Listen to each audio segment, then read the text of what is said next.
नमस्कार, आप देख रहे अमर उजाला और मैं हूं आपके साथ निकिता। अमरनाथ यात्रा का काउंटडाउन स्टार्ट हो गया है। बस कुछ ही दिनों में यात्री अमरनाथ यात्रा की ओर रुख करेंगे। जैसे कि 2 जुलाई से भगवती नगर जम्मू से अपने यात्रा पे निकलेंगे। तो इसको लेके चलते हैं कि अमरनाथ यात्रियों की तैयारी कैसे अपने सहयोगियों से जानते हैं। अमरनाथ यात्रा से और मौसम का गहरा संबंध है। तो कल जैसे आपने बताया कि मौसम का पूर्वानुमान क्या है, कब तक मौसम सही रहेगा, आज का अपडेट क्या है मौसम को लेके? आज जैसे जून का अंतिम दिन था तो सुबह जम्मू समेत कई हिस्सों में यहाँ बारिश हुई है, लेकिन दिन में उमस भी परेशान कर रही है। जो मौसम विज्ञान केंद्र श्रीनगर है उनकी भविष्यवाणी को अगर देखें तो 6 जुलाई तक है वो जम्मू संभाग में कुछ क्षेत्रों में बारिश हो सकती है, लेकिन कोई बड़ा फेरबदल नहीं होगा। उसके बाद 6 से 8 जुलाई को कई हिस्सों में बारिश बताई है। यानी जो यात्री आ रहे हैं उनको मौसम संबंधी जानकारी लेकर ही अपनी यात्रा के लिए योजना बनानी चाहिए। और ये जो अमरनाथ का रूट है, जो मार्ग है, ये बहुत दुर्गम मार्ग है। अगर जरा सा भी बारिश हुआ तो दिक्कत तो आएगी। अभी ऐसा कुछ बड़ा दिख नहीं रहा है क्योंकि जम्मू के मुकाबले जो कश्मीर का मौसम है ना, वहाँ जम्मू से ज्यादा कश्मीर में अभी तपिश चल रही है। हालांकि सीजनल ऐसा होता है, लेकिन बड़ा फेरबदल नहीं लग रहा है जिससे यात्रियों की जो यात्रा है वो सुरक्षित है। कोई ऐसी बात अरुण जी, कई दिनों से ये देखा जा रहा है रेलवे स्टेशन पे काफी भीड़ दिख रही है श्रद्धालुओं को। तो उनके लिए क्या कोई स्पेशल ट्रेन चलाया जा रहा है? देखिए, रेलवे की तरफ से अमरनाथ यात्रियों के लिए पूरी सुविधाएं रखी गई है। हालांकि विशेष अमरनाथ यात्रा के लिए अभी कोई ट्रेन शुरू नहीं की है, लेकिन रेलवे ने पहले ही समर स्पेशल ट्रेन शुरू की थी कटरा और जम्मू के लिए। संभवतः वही ट्रेनों को एक्सटेंशन दिया जा रहा है आगे के लिए। इस पे निर्भर करता है कि यात्रियों का कितना फ्लो रहेगा, उसके हिसाब से रेलवे डिसाइड करता है कि हमें एक्स्ट्रा ट्रेन चलानी है या नहीं चलानी। फिलहाल अभी रेलवे ने एक प्रस्ताव भेजा है, जम्मू रेलवे मंडल ने प्रस्ताव भेजा है उत्तर रेलवे को विशेष ट्रेनों के लिए, लेकिन वो उसको इस तरीके से देखा जा रहा है कि यात्रियों का फ्लो पहले कुछ दिनों में कितना रहता है। हम ये देखें तो जम्मू से जो ट्रेनें, लंबी दूरी की ट्रेनें जैसे उत्तर प्रदेश, बिहार, छत्तीसगढ़, इन राज्यों के लिए जो ट्रेनें जा रही हैं, फिलहाल अभी उनमें वेटिंग चल रही है। लेकिन वंदे भारत जैसे जो प्रीमियम ट्रेनें हैं उनमें अभी उतनी वेटिंग नहीं है, यात्रियों के लिए सीट अवेलेबल है।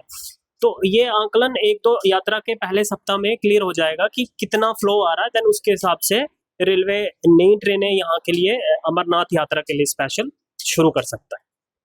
जब ये और आजकल टिकट लेना तो बहुत मुश्किल हो जा रहा है, ऑनलाइन बिल्कुल नहीं मिल रहा है, तो क्या इन यात्रियों के लिए अलग से भी कोई सुविधा है क्या कि अमरनाथ यात्रा पे जा रहे हैं तो उनके लिए स्पेशल व्यवस्था इस तरीके से टिकट वो करा सकते हैं?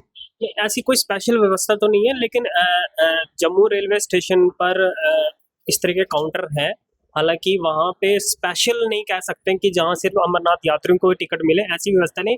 लेकिन उनको कैसे जागरूक किया जाए, उनको कैसे बताया जाए कि कहाँ से आप टिकट ले सकते हैं, वो जालसाजों के चंगल में ना फंसे, इसके लिए एक हेल्प डेस्क वहाँ पे जरूर बनाया गया जो यात्रियों को पूरी जानकारी देगा कि रेलवे स्टेशन पर आपको कहाँ से टिकट मिलेगा। आपको रेलवे स्टेशन से भगवती नगर यात्रा बेस तक जाना है तो वहां के लिए आप कौन सा रास्ता, कौन सा विकल्प ले सकते हैं, उसकी भी जानकारी यात्रियों को जम्मू रेलवे स्टेशन पर मिलेगी। तो जम्मू रेलवे स्टेशन से भगवती नगर जो बेस कैंप है, तो वहां पे श्रद्धालु कैसे आए? देखिए, दो तीन आपके पास श्रद्धालुओं के पास दो तीन विकल्प हैं। एक तो वो ई रिक्शा की सुविधा ले सकते हैं और वहां से आपको इजीली मेटाडोर भी मिल सकती है। जो हमारी रोड ट्रांसपोर्ट कॉर्पोरेशन है उसकी बसेस भी वहां पे मिल जाएंगी।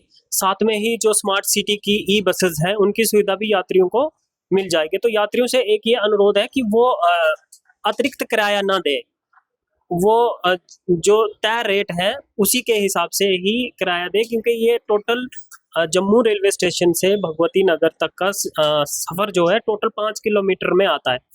तो कोई भी आपसे अतिरिक्त किराया ले तो वो आप उसकी शिकायत कर सकते हो। जम्मू रेलवे स्टेशन पर ये हेल्प डेस्क है, आप वहाँ पे भी पता कर सकते हैं।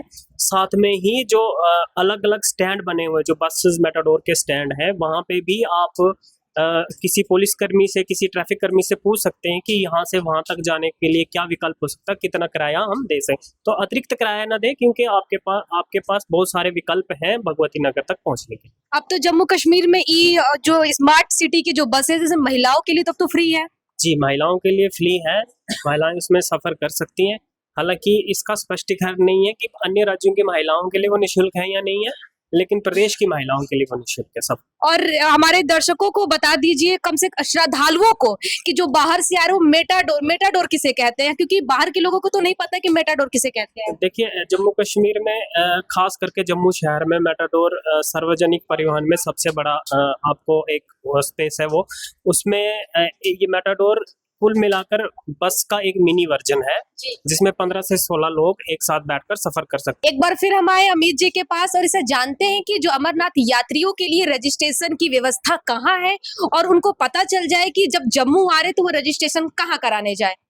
तो अमित जी, और ये रजिस्ट्रेशन की व्यवस्था कहाँ है और काउंटर कहाँ लगा हुआ है? यहाँ पे जो गैर पंजीकृत यात्री हैं, जो वो यात्री जिन्होंने बैंक में अपना पंजीकरण नहीं करवाया है और वो सीधे यहाँ पे आ रहे हैं और तत्काल पंजीकरण करवाना चाहते हैं, तो उनको ज़्यादा भटकने की जरूरत नहीं है। उनको सबसे पहले रेलवे स्टेशन के पास सरस्वती धाम है, वहाँ जाना चाहिए।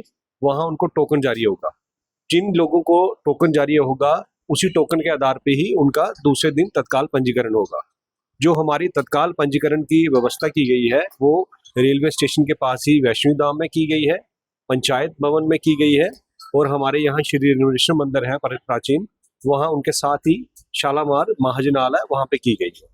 इसी तरह से जैसे हम साधु संतों की बात करें तो जो साधु संत हैं वो हमारे यहाँ पुराने शहर में श्री राम मंदिर है। श्री राम मंदिर में उनका तत्काल पंजीकरण हो रहा है और RFID कार्ड KYC उनको वहीं पे जारी हो रहा है। एक और साधु संतों के लिए व्यवस्था जो की गई है वो गीता भवन में की गई है, गीता भवन परेड में। वहाँ भी साधु संत जाके अपना पंजीकरण करवा के और यात्रा के जत्थे के साथ रवाना हो सकते। पहलगाम हमले के बाद जिस तरीके से जम्मू कश्मीर में पर्यटन एक तरह से थम गया था, तो क्या लगता है कि पर्यटन को बढ़ावा इस अमरनाथ यात्रा से मिल सकता है? आइए हम जानते हैं प्रवेश जी से कि इस अमरनाथ यात्रा से पर्यटन को कैसे बढ़ावा मिलेगा। मैम, ये बताइए कि जो यात्रा स्टार्ट होने वाला है, श्रद्धालु अब एकदम जोश के साथ जम्मू आ रहे हैं, तो क्या लगता है इससे पर्यटन को बढ़ावा मिल सकता है? बिल्कुल निकिता, इससे पर्यटन को आप ये कह सकते हैं कि जैसे पंख लग जाएंगे। पहलगाम अटैक के बाद आपने देखा होगा कि यात्रियों की जो संख्या थी उसमें बिल्कुल गिरावट आ गई थी, लोगों ने आना छोड़ दिया था इधर की तरफ।